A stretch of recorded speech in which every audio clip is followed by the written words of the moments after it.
Hey everybody, it's Nicolette Connolly talking today about chapters 12, 13, 16, and 17 of the Lucas textbook.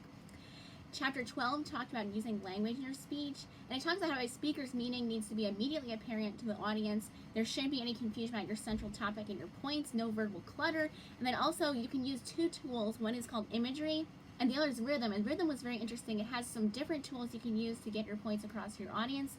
Parallelism is a similar arrangement of words, such as rich, poor, wise, foolish. Repetition is reiterating the same words.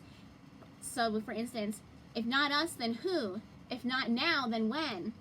So that can get your points across the audience. Alliteration, repetition of the initial consonant sound. So you could say we need cooperation, compromise, and common cause. Or you can use antithesis, which is the juxtaposition of contrasting ideas to make a point, such as when John F. Kennedy said, "Ask not what your country can do for you, ask what you can do for your country." And then chapter 13 talked about the four basic methods of delivery. So chapter 13 talked about delivery of your speech, and it talked about how you can read verbatim from a manuscript, or you can recite a memorized text, or you can speak completely impromptu with no immediate preparation at all, or you can do an extemporaneous speech, which is where you are very well prepared and rehearsed, and you only use a brief set of notes during your speech, and you don't look at them constantly. So very interesting. That was helpful in getting the speech together this week. And then also, chapter 16 talks about specifically speak to persuade, so that was very helpful.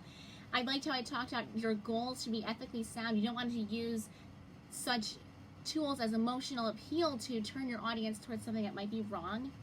You want to motivate your audience, and specifically using Monroe's motivated sequence, which I thought was very interesting.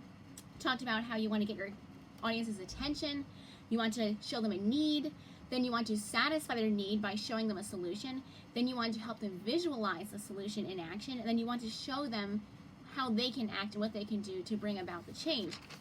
So that was very interesting. And then chapter 17 talked about methods of persuasion, how you need to have high credibility, you need to have good evidence, you need to be using reasoning that's going to be convincing and sound to your audience, and then also their emotions will be touched by your language, so you need to use emotional appeals in a way that is going to be ethically sound and also convincing to your audience. So that was very interesting. And it also talked about the Aristotelian terms used for these tools in your speech. One is ethos, which means credibility. Logos means the logical appeal, the evidence and reasoning in your speech, and then pathos, the emotional appeal. So that was all very interesting. I liked the inclusion of Aristotle. I'm an Aristotle fan, so it was really interesting, but thank you for watching.